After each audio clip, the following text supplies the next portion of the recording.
Ladies and gentlemen, my name's Paul, and in this Game Technical video we're going to be discussing and analysing tech news which, as usual, has popped up over the past 24 or so hours. We're going to be starting things out with Gen Z because the interconnect core specification 1.0 has been published, and it is very impressive indeed. And then we're going to move over to a requested story for today, and that is the AMD Zeppelin SoC details have been published at ISSCC, and we also have some rumours as well concerning 7nm EPYC, because once again further rumours seem to support the fact that it will have 64 cores. Then we'll move over to Intel, specifically the fact that Coffee Lake and Cascade Lake will remain the focus of 2018, so you're going to have to wait for a bit longer for Ice Lake. So I guess the first point here is, what the hell is Gen Z and why should you care? Well, the specification has now been published, so we'll get into exactly what the specification is in just a moment. But if you're following technology fairly closely, you'll probably be aware that there are various consortiums out there which help standardize certain components or interconnects or what have you on computers or computing devices. For example, there is the consortium known as the USB Implementers Forum, and that is a non-profit organization, and you're going to probably guess what it does. It helps promote and support Universal Serial Bus. Now, there are notable members in this company, for example, in this consortium, Hewlett Packard, NEC, Microsoft, Apple, Intel, and other companies help to run this.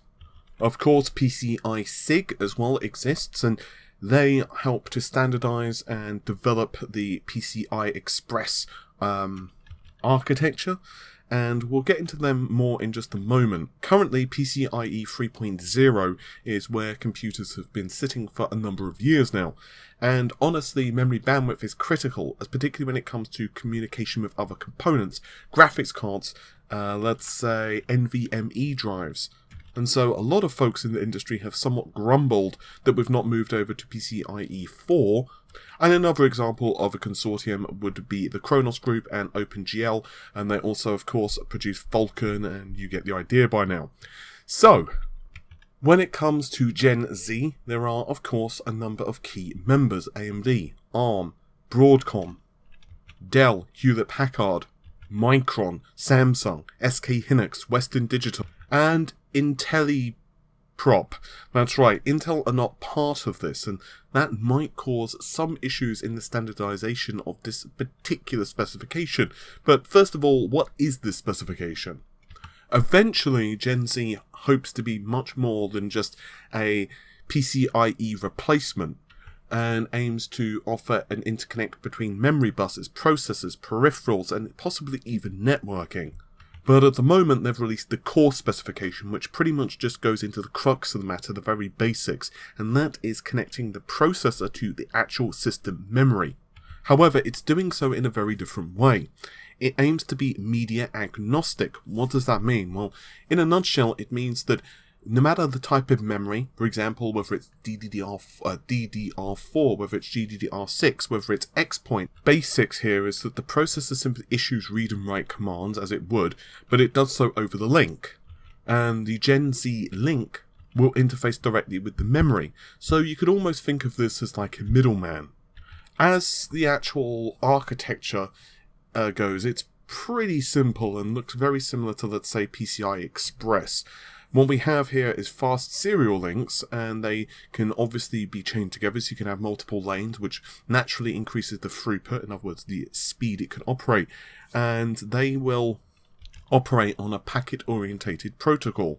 So Gen Z, in terms of speeds, offers a similar per lane performance as both PCI Express and IEEE 802.3, which is 56 gigabits per second, or, if you prefer, 56G capital B small. Getting away from the technical nitty-gritty for a moment, it really comes down to adoption.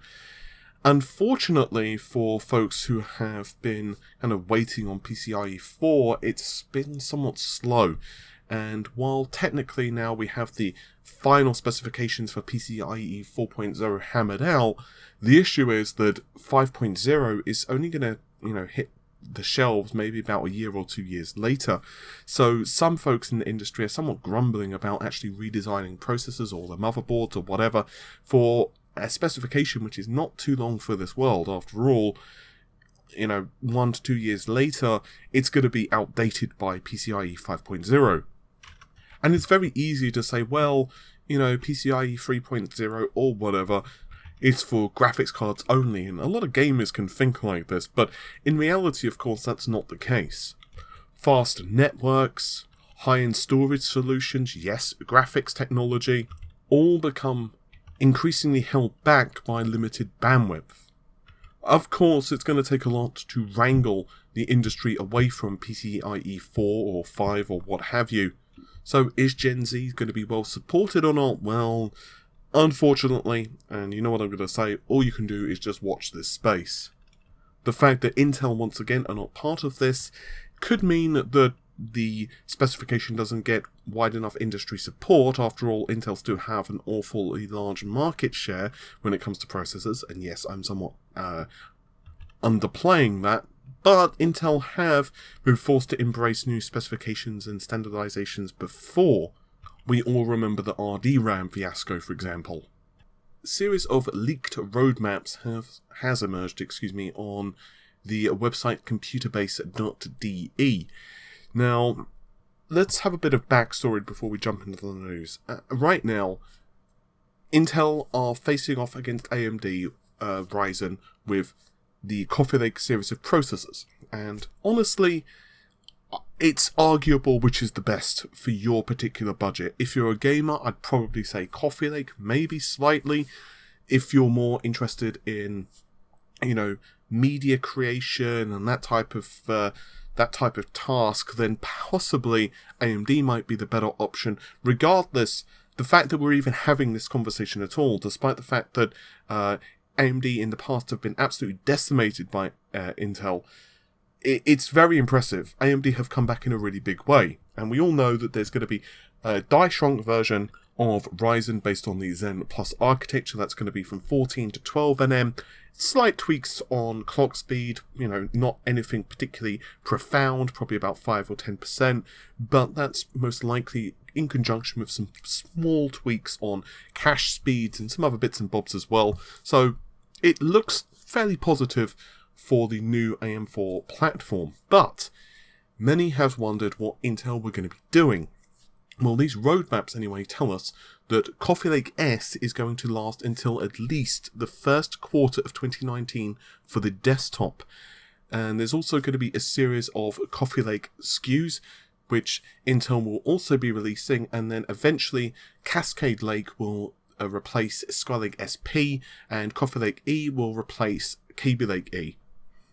So let's start things out on the mobile sector. Yes, I know it's not my favourite sector to cover, but still, in this case it's fairly interesting, because the roadmap actually lists 2 Coffee Lake H processors. The first is the 8850H, and the second is the 8400H, which is an i7 and an i5 respectively.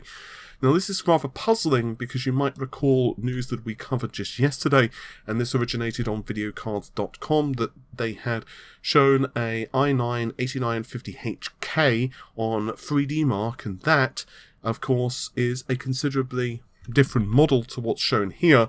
In other words, that particular processor is not shown on these roadmaps. So it's possible that these roadmaps are not 100% conclusive of all products which are going to be released. And we are still hearing rumours about the 8-core Coffee Lake S CPU, which is going to be appearing. Don't forget, perhaps one of the more interesting sources of these rumours was Eurocom. A representative there said that the Z390 chipset would be supporting up to 8 core processors, and so obviously with Coffee Lake S so far we've only seen 6 cores, but it would make an awful lot of sense for Intel to be able to counter the Ryzen Plus CPUs with an 8 core, but we'll have to wait for confirmation. Moving swiftly to the desktop, a plethora of different processors are going to be launched for the foreseeable future, and we're looking at the 8700, the 8700T, the 7700, 7700T, replacements essentially. And of course, if we go down a couple of stacks, we've got the 8100 and the 8100Ts, which are going to be replacing the 7101Es and the 7101Tes. And then we'll see the 8th generation of Core Celeron processors as well, which at the bottom of the stack is the G4900T. Now, we did discuss some of these specifications just a few days ago because there was a series of leaks concerning these. So I don't want to go too much into the specifications of these processors, so you can check out that video if you want to. Perhaps one of the more interesting areas is actually under the enterprise section, because what we have here is confirmation that the Cascade link will be a Pearly refresh. There will be a few improvements here and there, for example, higher clock speeds, neural network instructions, and according to Intel, and I'm going to quote this verbatim, Cascade Lake drop into Pearly platform. This looks to be introduced around the third quarter of this year, 2018, and by and large it looks very similar. 6 channel, 12 DIMMs, DDR4, however memory support has gone up to 2933 up from 2666, the same number of PCIe lanes, 48, and we also see confirmation of the Milao workstation, that is Coffee Lake E. Overall, it looks a very safe year for Intel, and that's not necessarily a bad thing. Despite the fact that Ryzen Plus is certainly going to be a very interesting platform, I feel at the best, Intel and AMD are going to be very much on level pegging again. I feel that 2018, at least for the desktop side of things and for the mainstream customers, is probably going to be kind of a safe year. Maybe Intel taking a very slight performance lead in single thread performance, possibly. Maybe AMD being better from a price performance standpoint, possibly. But you know what? I suspect both companies are actually kind of okay with the status quo. From Intel's point of view, the 10nm parts have been somewhat delayed. From AMD's point of view, honestly, they're happy to make any progress now into the CPU market, and they're doing really well. And that brings us to the next point, which is EPYC. AMD has decided to grace us with further information on the EPYC range of processors and Zeppelin as a whole, and this took place at ISSCC, also known as International Solid State Circuits Conference. You can see why they've used an acronym. So, Zeppelin was designed with the idea of being usable in different markets. In other words, they designed the processor and then it was essentially scalable to fit in, let's say, just a 4-core configuration for perhaps a desktop or a laptop device, all the way up to being scaled to 32 cores for, let's say, a high-end server. And to this end, AMD have outlined their design goals. So the outline was design goals for system on a chip codenamed Zeppelin, stock architecture core complex codenamed Zen, AMD Infinity Fabric, which of course is the interconnect which essentially allows the different parts of the chips to communicate, or one chip to communicate with another chip on a different module, I/O capabilities, I/O muxing, floor plans and packaging, and results. So basically they go through the entire gamut here in this particular slide. So right off the bat, design goals is a system on a chip solution for scalability, 4-die multi-chip module for servers, and same SOCs suitable for high-end desktop. So let's go over a Zeppelin. A Zeppelin is comprised of 8 Zen x86 cores, 4 MB total level 2 cache. That's 512 kilobytes of level 2 cache per Zen core, 16 megabytes of level 3 cache. That means each of these modules has 8 megabytes level 3, 2 channel DDR4 with error correction, and if it scales up to the full configuration, that means 256 gigabyte capacity per channel, and that is with EPYC. And of course, this is all built on the 14nm process. Next up, we have DDR plus IFIS packaging routing and DDR plus IFOP routing. As you can see from the images here, the fact of the matter is there is a large network of high-speed input-output lanes, and in fact, this means that each Zeppelin die has 32 of these, so that means for Threadripper you've got 64 PCIe lanes, and of course EPYC, that's 128. In the next slide, AMD once again want to hammer this home, a SOC for multi-chip architectures, and they've pointed of course to the fact that you've got mainstream desktop, performance server and high-end desktop, which in the case of in the case of Threadripper, you've got 16 cores, 32 threads. For the mainstream desktop, you've got 8 cores, 16 threads. Once again, this is thanks to SMT. And finally, thanks to SMT, you've got 64 threads and 32 cores for EPYC. And that assumes, of course, a single socket solution with EPYC. Now, AMD faced some criticism from their biggest rival, and that is, of course, Intel, when they called their dies glued together. And of course, this was when Intel was definitely feeling the squeeze. Since then, numerous partners have embraced EPYC, including Dell, but AMD are happy to hammer this point home. MCM versus single chip designs. So multi-chip modules, which of course in the case of let's say EPYC would mean that you've got multiple of these dies, these Zeppelin dies, which are essentially put together after each one of these has been created. So they'll create 4 of these Zeppelin dies and they'll simply connect them all together. And why have they done this? Why have they done this rather than just producing one large chip? Well, MCM versus single chip design slide kind of tells us this. A 4-die MCM package would measure, does measure 852 mm squared of silicon, and that means 4 times 213 mm squared of each Zeppelin die. But what about a single large chip design? Well, they would save about 10% in terms of area. That's pretty impressive. It would go down to just 777 mm squared. So yes, that is fairly reasonable. I mean, that is a decent saving.